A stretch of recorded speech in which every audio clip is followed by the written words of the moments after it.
많은 분들이 우리나라는 그래도 분리수거 재활용 잘 되지 라고 생각하시는 분들이 많은데 저도 그중 한 명이었습니다. 우린 분리수거 열심히 하는데 재활용률은 왜 떨어져?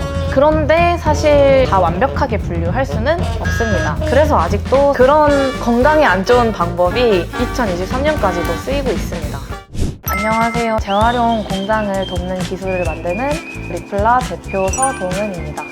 많은 분들이 우리나라는 그래도 분리수거 재활용 잘 되지 라고 생각하시는 분들이 많은데 저도 그중 한 명이었습니다. 그런데 알고 보면 우리나라뿐만 아니라 전 세계 물질적 재활용률은 9%밖에 안 된다고 합니다.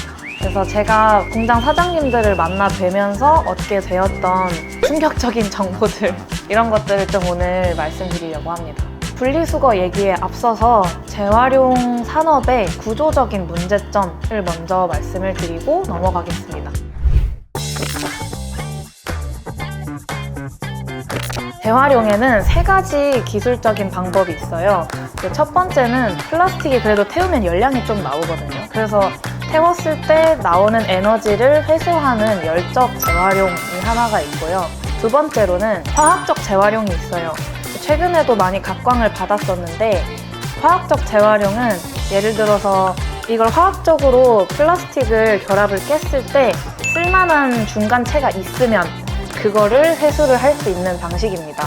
세 번째, 물질적 재활용이라는 방법은 여러분이 아시는 분리수거를 하면 다른 플라스틱 제품으로 녹여져서 다시 제품이 되는 그런 재활용인데요. 딱 들어보셨을 때도 가장 이상적이고 다양한 국가에서 재활용 방법의 탄소 배출 평가를 해봤을 때 물질적 재활용이 유일하게 탄소 배출을 저감시키는 재활용 방법이라고 합니다. 그런데 여러분이 아시다시피 소비자잖아요. 소비자는 당연히 이 제품의 흠결, 제품의 불량이 있나 이런 거 사실 신경을 쓰실 텐데 우리 제품이 이쁘게 잘 만들어졌나 검수도 다 하고 출하를 시키잖아요. 그런데 제품을 녹여서 이런 이쁜 모양의 제품으로 만들었는데 불량품이 생기는 거예요. 이렇게 되면 제품 제조업체 입장에서도 불량품이 생기면 그것도 다시 소각할 수밖에 없기 때문에 이거를 불량률이 안 생기게 관리하는 게 이 공장의 손해와 이득 입장에서도 굉장히 중요한 부분입니다. 이제 상상이 잘 되시나요? 국내에도 사출업체가 3,900개가 있고 재활용 공장들은 4,500개가 있어요. 그런데도 불구하고 거래를 했는데 제품 제조업체에서는 불량품이 발생하니까 어쩔 수 없이 재활용 공장을 못 믿게 되고 서로 거래를 한번 시작하는 것 자체에 신뢰가 없다 보니까 향후에 거래가 원활히 이루어져야만 하는 산업임에도 불구하고 굉장히 비효율적으로 이루어지고 있습니다.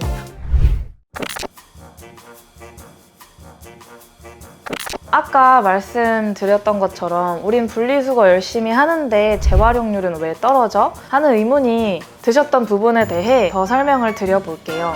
플라스틱은 PET, PP, PS, PVC, PE, ABS, PC, PLA, PMMA, 나일론 이런 식으로 재질이 굉장히 많아요. 그래서 재활용을 제대로 하려면 이 재질들을 각각 한 가지씩만 순수하게 분리를 해내야만 고품질로 재활용을 할 수가 있습니다. 그런데 우리나라는 분리수거를 한다고 할 때 플라스틱이라는 한 가지 항목으로만 다 섞여서 들어가기 때문에 재활용 공장에 도착을 했을 때에는 이 몇 톤, 심지어 하루에 1,000톤, 10,000톤 이상 하시는 분들도 있는데 이거를 다 하나하나씩 분류하기가 굉장히 어려워요. 이제 2023년이잖아요. 그래서 당연히 자동화 로봇 기계도 개발이 되었고 더 세밀하게 분류해주는 기계도 개발이 되었는데 그런데 사실 플라스틱 제품이 너무 복잡하기 때문에 그 기계들도 그걸 다 완벽하게 분류할 수는 없습니다. 그래서 아직도 사람도 가담이 되어야 하는 거고 심지어는 그 재질이 뭔지 모를 경우에는 라이터로 그 플라스틱을 약간 지져서 연기의 냄새를 맡아서 구분하는 그런 건강에 안 좋은 방법이 2023년까지도 쓰이고 있습니다. 그런데 이 수집업체, 분리업체에서 사실 이렇게 딱 사람이 보면은 이건 재활용 안 되겠다 하는 것들이 최소 87% 이상입니다. 그럼 수집 분리업체가 각각 나눠가지고 이 87%의 플라스틱을 버리기 위해서 또 비용을 부담해서 결국은 소각장 매립장으로 갈 수밖에 없어요. 그래서 플라스틱 재활용은 무조건 분리수거만 한다고 된다기보다는 각각의 재질별 분류가 사실 핵심입니다. 그런데 이러한 각 재질별로의 분류는 개개인이나 환경단체에서만 해결할 수 있는 수준은 아니고 당연히 기업과 국가 정책이 지금보다는 조금 더 적극적으로 보조가 되어야 합니다. 그런데 국가 정책 중에 제가 정말 마음에 들었던 정책이 있는데요. 재활용 플라스틱의 품질을 평가해주는 환경부만의 기준을 세웠다는 겁니다. 예를 들어서 P이면은 이런 순도일 때 A등급이다. 이런 순도일 때 B등급이다. 이런 식으로 8개로 차등화 시켜 놓았고요. 결국에는 재활용을 하는 것에 있어서의 지원금을 품질에 따라서 차등 지급하겠다라는 정책이에요. 유럽에서는 이미 특정 품목에 대해서는 20% 이상 재활용 플라스틱이 무조건 들어가야 하고요. 2025년까지는 특정 품목들에 한해서 30%는 무조건 재활용 플라스틱이 들어가야만 판매를 할 수가 있습니다. 그렇지 않으면 판매 자체를 못하거나 유럽에 수입이 안 되는 정책을 펼치고 있고요. 우리나라도 정말 좋은 정책 아이디어이지만 이렇게 국가 차원에서도 더 많은 정책적인 지원을 통해서 재활용 플라스틱의 품질 높은 재활용이 더더욱 이루어졌으면 하는 바람입니다. 그래서 이런 모든 문제들을 재활용 산업 관계자 200명과 함께 인터뷰를 해본 결과 이 문제는 무조건 해결이 돼야겠다라는 더 굳은 결심이 서게 되었고, 이런 문제를 해결하려면 무조건 고품질의 다른 재질도 없고 첨가제도 없는 그런 재재 활용이 이루어지는 미래를 내가 만들어야겠다 생각이 들어서 미생물로 다른 재질과 첨가제를 사전 제거하는 기술을 개발하게 되었습니다.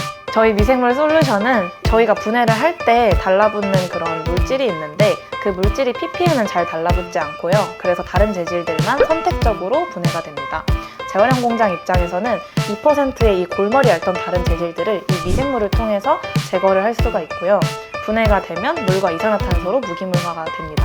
그와 더불어서 미생물 입장에서는 이 첨가제가 다른 플라스틱 재질들보다 더 분해가 쉬운 그런 분자 구조를 가지고 있다 보니까 더 빨리 분해를 시키게 되는데요. 그래서 플라스틱만 순도 높게 남기고 첨가되어 있던 첨가물들을 분해하는 것도 가능합니다. 오늘은 제가 재활용 산업의 문제점과 저만의 이제 해결했으면 하는 방향, 또 국가의 지원이 필요하다, 이런 내용을 말씀드려 보았는데요. 다음에 더 유익한 영상으로 찾아오겠습니다. 구독 부탁드립니다.